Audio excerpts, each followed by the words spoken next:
En los años 1734 y 5, algo extraordinario ocurrió en una ciudad pequeña que se llamaba Northampton, en New England, en lo que ahora se llama los Estados Unidos.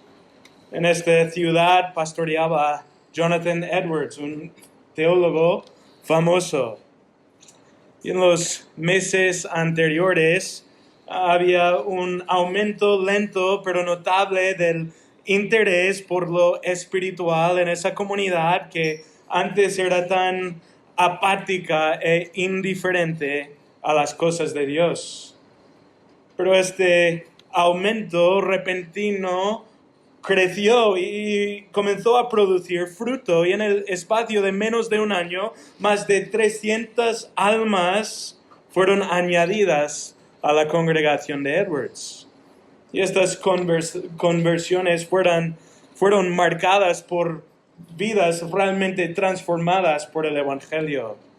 Los que antes se ocupaban de sus negocios y placeres, ahora se deleitaban en conocer más a Dios y parecerse más a Cristo. Pero lo que fue claro es que estos frutos no eran el resultado de una nueva estrategia de Edwards. Él seguía haciendo lo mismo de siempre, dedicándose al ministerio de la palabra y la oración. Y luego, al buscar definir la causa de lo que luego sería conocido como el comienzo del gran avivamiento, Edwards dio la única explicación que pudo para este derramamiento de salvación, diciendo que era nada menos que una gloriosa obra del infinito poder y gracia soberana de Dios. Hoy comenzamos nuestro estudio de las epístolas de primero y segundo de Tesalonicenses, epístolas escritas a una iglesia que también experimentó otra gloriosa obra del infinito poder y soberana gracia de Dios, resultando en la salvación de una gran multitud de personas y la fundación de esta iglesia, que fue marcada tan claramente por frutos genuinos de la salvación y la santificación. Y hoy, en los primeros 3 versículos de 1 de Tesalonicenses 1, quiero que estudiemos el trasfondo de esta iglesia y la obra soberana de Dios en ella. Así que mirad conmigo, 1 de Tesalonicenses, vamos a leer los primeros 3 versículos.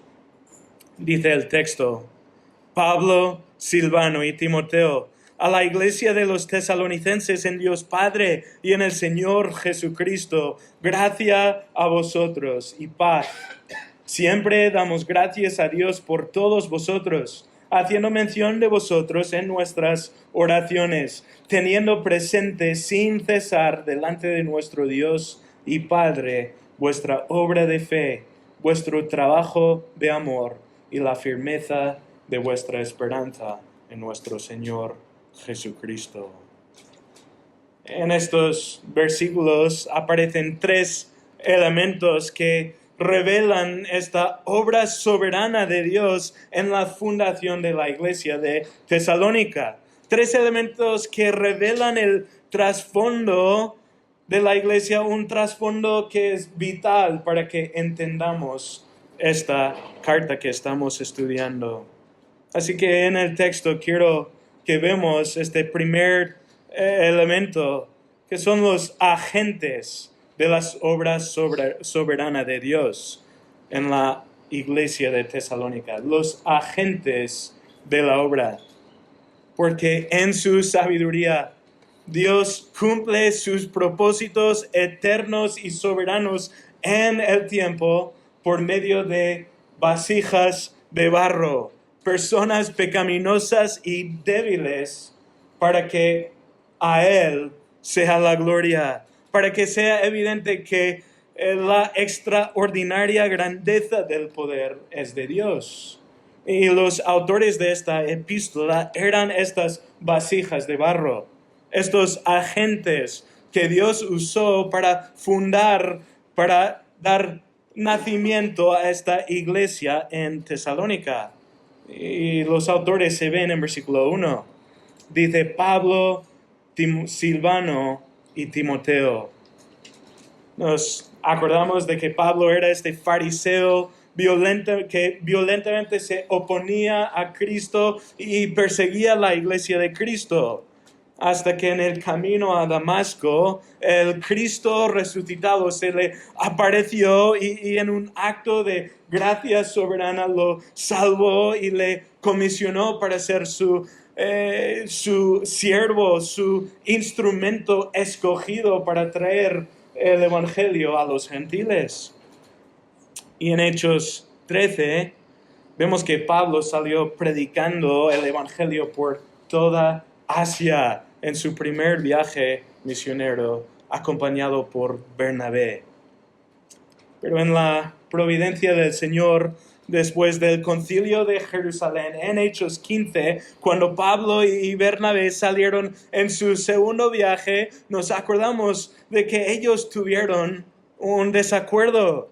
Y Hechos 15 dice que se separaron. Y fue en este momento que Pablo escogió a Silas, un hombre enviado por los ancianos de Jerusalén, que también era conocido por el nombre Silvanus, su nombre romanizado. Y Pablo tomó a Silvanus, a Silas, con él como compañero en este segundo viaje. Y Hechos 16:1 relata que en este viaje Pablo y Silas llegaron a Derbe, donde conocieron a Timoteo.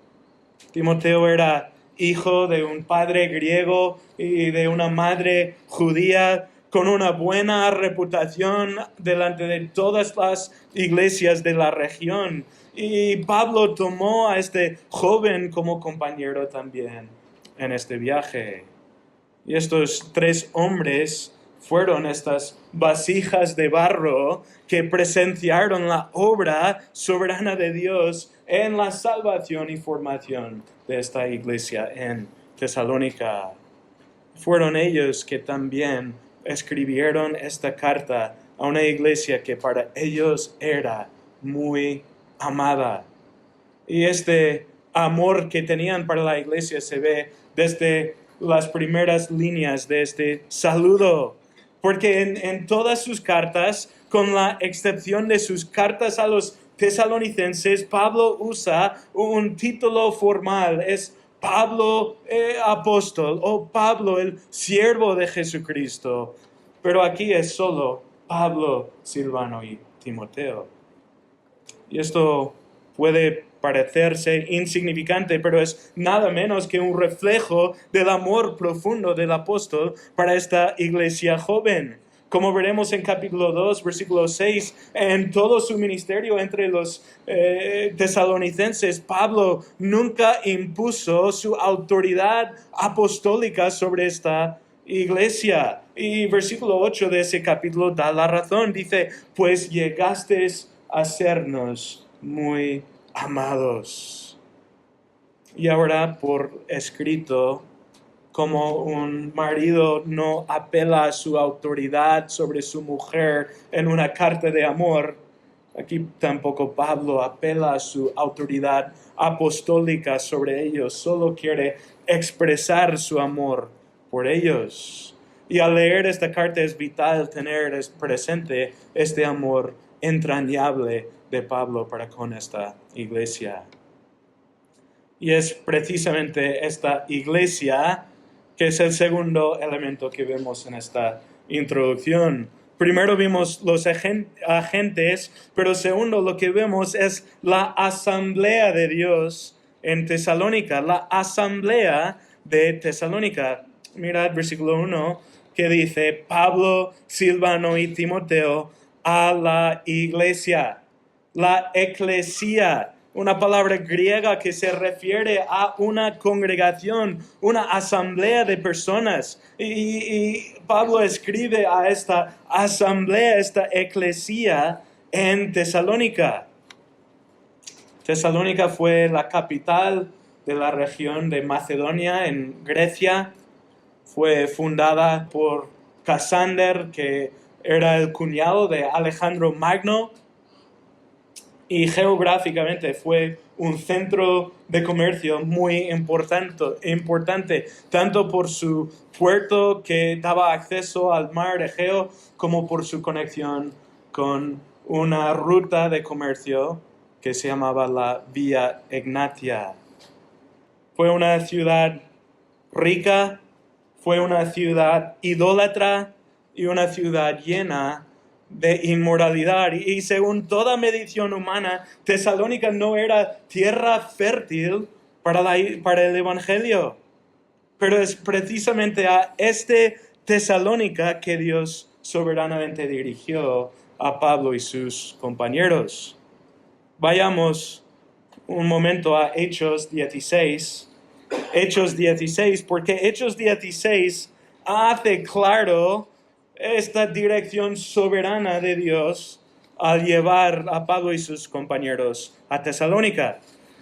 Porque cuando Pablo salió en este segundo viaje misionero en Hechos 16, versículo 5, su plan era volver a todas las iglesias que se habían plantado en su viaje anterior en Asia, lo que ahora es Turquía. Pero Dios tuvo otros planes, porque Hechos 16, versículo 6 dice que cuando quisieron hablar la palabra en Asia, fueron impedidos por el Espíritu.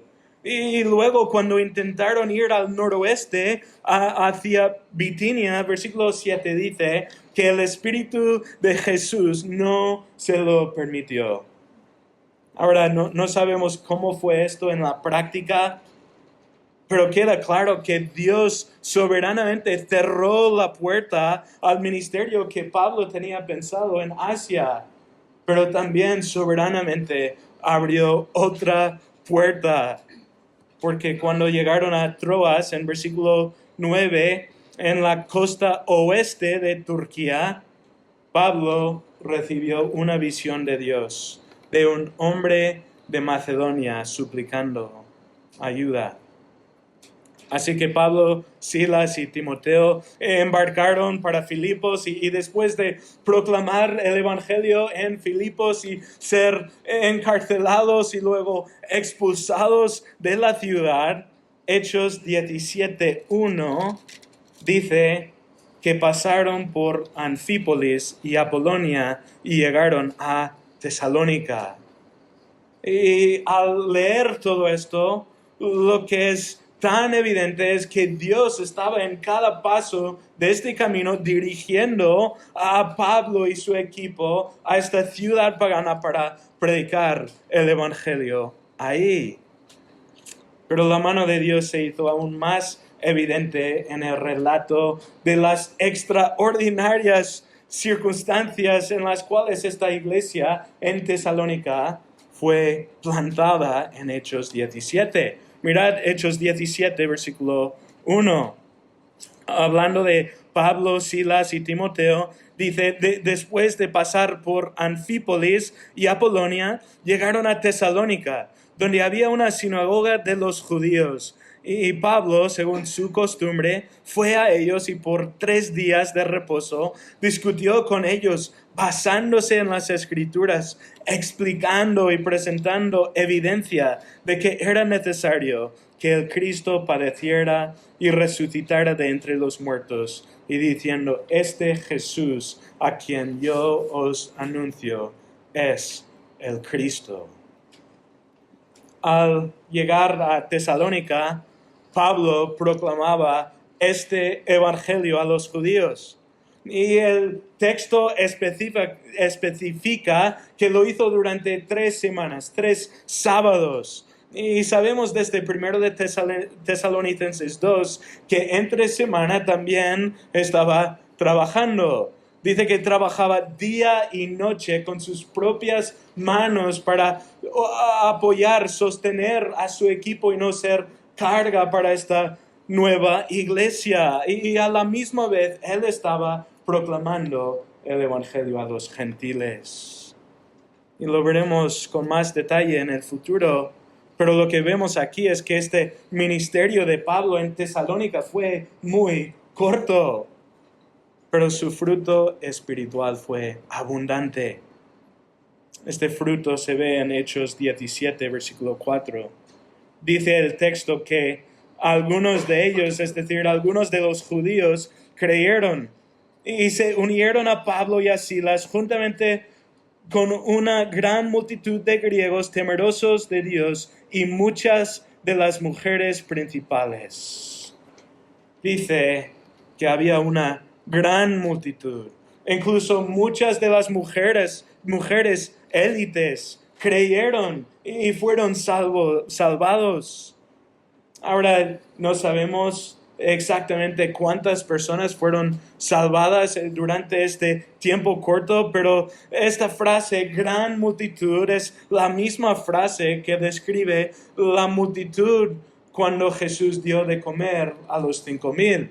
Es la misma frase que se usa cuando los ángeles aparecen proclamando, anunciando el nacimiento de Jesús a los pastores. Entonces, esta frase no describe a un mero puño de personas. Probablemente describe cientos y cientos de personas que fueron salvadas y transformadas durante ese breve ministerio de Pablo en Tesalónica. En las palabras de Jonathan Edwards, esto fue nada menos que una gloriosa obra del infinito poder y gracia soberana de Dios. Pero la prueba de que era una obra genuina de Dios no solo se vio en la cantidad de personas que se salvaron, sino también en las circunstancias de estas conversiones. Porque después de poco más de 3 semanas, vemos que grandes multitudes habían creído el Evangelio, e incluso mucha gente con influencia, pero en Hechos 17:5 vemos que esto llenó a los judíos de envidia. Mirad versículo 5, dice, pero los judíos, llenos de envidia, llevaron a algunos hombres malvados de la plaza pública, organizaron una turba y alborotaron la ciudad. Y asaltando la casa de Jasón, procuraban sacarlos al pueblo. Al no encontrarlos, arrastraron a Jasón y a algunos de los hermanos ante las autoridades de la ciudad, gritando, esos que han trastornado al mundo han venido acá también.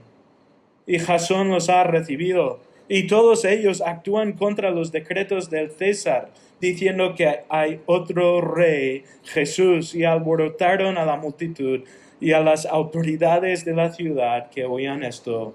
Pero después de recibir una fianza de Jasón y de los otros, los soltaron. Así fue el comienzo de la iglesia de Tesalónica, corto e intensa. Y después de meras semanas del ministerio de Pablo en medio de ellos, esta iglesia comenzó a experimentar una persecución aguda. Y Pablo y sus compañeros fueron expulsados de la ciudad y la iglesia tuvo que enfrentar estas persecuciones continuas sin sus pastores, sus guías espirituales. Y enfrentados con tanta persecución, siendo tan nuevos en la fe, había tanta esperanza para esta iglesia nueva como para un infante indefensa en una guarida de chacales. Volviendo a primero de Tesalonicenses, vemos que Pablo temía por esta congregación.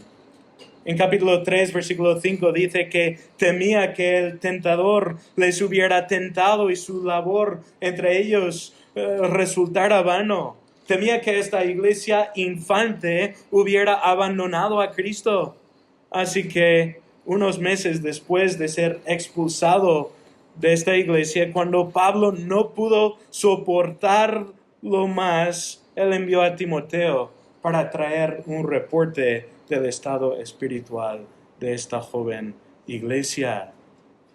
Y cuando Timoteo volvió con las noticias de que a pesar de estas circunstancias adversas y las persecuciones agudas, esta iglesia tan amada para Pablo estaba floreciendo espiritualmente. Pablo se regocijaba con gran gozo que se ve desbordando en esta carta. Se gozaba al saber que sus hermanos amados estaban bien espiritualmente. Pero Pablo también reconoció que esto había sido nada menos que una gloriosa obra del infinito poder y gracia soberana de Dios. No se debía a sus estrategias o su carisma o su capacidad. La perseverancia de esta pequeña iglesia no fue tema de la combinación correcta de luces y música y actividades sociales y promesas de prosperidad. Dios había obrado en ellos. Y por esto, en versículo 1 de esta carta, vemos que Pablo les llama la iglesia de los tesalonicenses en Dios Padre y en el Señor Jesucristo. La iglesia de Tesalónica fue una iglesia en Dios. Y como toda iglesia verdadera, fue el resultado de la obra soberana de Dios, dando nueva vida a pecadores por el Espíritu, por la fe en el Señor Jesucristo. Y de la misma manera, si nuestra iglesia va a crecer, si pecadores se van a salvar, será solo por la poderosa y soberana obra de Dios en medio de nosotros para salvar a los suyos y añadir una gran multitud a su iglesia. Hermanos, tenemos que estar rogando que Él haga esta misma obra, que Él nos use también como vasijas de barro, para que sea evidente que su obra en medio nuestro sea evidente que esta obra ha sido por la extraordinaria grandeza de su poder y para que Él reciba toda la gloria y también todas las gracias. Porque al oír de la soberanía de Dios en esta iglesia, no le quedó otra opción a Pablo sino el dar gracias a Dios. Y este es el tercer elemento que vemos en esta introducción que presenta el trasfondo de esta carta. Es agradecimiento. Pablo escribe esta carta dando gracias, expresando su agradecimiento a Dios por su obra en Tesalónica. Mirad primero de Tesalonicenses 1, versículo 2. Dice, siempre damos gracias a Dios por todos vosotros, haciendo mención de vosotros en nuestras oraciones. La única respuesta adecuada al escuchar de la obra soberana de Dios en Tesalónica fue dar gracias a Dios. Y el texto enfatiza que la oración de Pablo era constante y comprensivo. Oraba en todo tiempo y por todos los creyentes de Tesalónica. Pero versículo 3 afirma la causa de esa acción de gracias. Continúa diciendo de esta acción de gracias continua. Pablo dice que oraba teniendo presente. Esta palabra significa recordar. Pablo estaba recordando sin cesar ante nuestro Dios y Padre, dice el texto. Pero la pregunta es, ¿qué es lo que Pablo recordaba ante Dios constantemente? ¿Qué fue la causa de este agradecimiento por los tesalonicenses? Lo que vemos en el texto es que fue nada menos que la genuinidad de la salvación de esta iglesia. Una genuinidad que fue manifiesta, dice el texto, versículo 3, en vuestra obra de fe, vuestro trabajo de amor y la firmeza de vuestra esperanza en nuestro Señor Jesucristo. A lo largo de este capítulo, Pablo va a seguir detallando las pruebas de la salvación de los tesalonicenses las marcas de una obra genuina de Dios. Pero aquí se centra en estos tres pilares espirituales como son la fe, el amor y la esperanza. Pablo recordaba su obra de fe. Santiago dice que la fe sin obras está muerta, no es fe verdadera. Una fe viva, dicen las Escrituras, siempre va a producir obras. Si quieres saber si la fe que uno profesa es verdadera o no, solo tienes que ver la obediencia producida por esta fe, los frutos de esa fe. Y Pablo dice que la fe de los tesalonicenses fue viva, fue verdadera, y la evidencia fue el fruto que producía en ellos, fruto de obediencia. Pero no solo esto, tenían también, dice el texto, un amor que trabaja. Jesús dijo en Juan 13:35 que sus discípulos se conocerán por su amor los unos por los otros. Un amor que se define por el amor que Cristo demostró entregándose a sí mismo, poniendo su vida por nosotros. Y como hemos estudiado en 1 de Juan, también nosotros somos llamados a reflejar este amor, a poner nuestra vida por los hermanos, no solo en palabra, sino en hecho y en verdad. Y Pablo veía este tipo de amor activo que trabajaba en los tesalonicenses, otra prueba de que eran discípulos de Cristo, y así daba gracias por ellos. Pero finalmente Pablo da gracias a Dios al ver una tercera prueba de la genuina salvación de esta iglesia, recordando siempre, mirad el texto, la firmeza. Significa también la perseverancia de vuestra esperanza en nuestro Señor Jesucristo. Enfrentados con persecución intensa, en lugar de abandonar a Jesús para escapar esta aflicción, esta iglesia seguía con su esperanza fija en el Señor Jesús, anticipando su venida, que va a ser un tema importante en esta carta. Y esta esperanza, esta expectativa para la venida del Señor fue una señal que demostró la genuinidad de la conversión de esta iglesia. Pablo lo veía y daba gracias a Dios. Tras ese avivamiento en la iglesia de Jonathan Edwards en el siglo XVIII, a algunos que en ese momento de fervor habían profesado a Cristo, luego dejaron de seguir a Cristo, mostrando que nunca eran de Cristo. Entonces, Edwards tuvo que escribir varios libros intentando mostrar y distinguir entre un avivamiento, una obra genuina de Dios, y una falsa. El apóstol Pablo no tenía este problema. No tuvo que escribir tales libros acerca de la iglesia de Tesalónica. Vio su obra de fe, su trabajo de amor, su esperanza firme en el Señor Jesús. Y él sabía con certeza que esta iglesia era la obra soberana de Dios.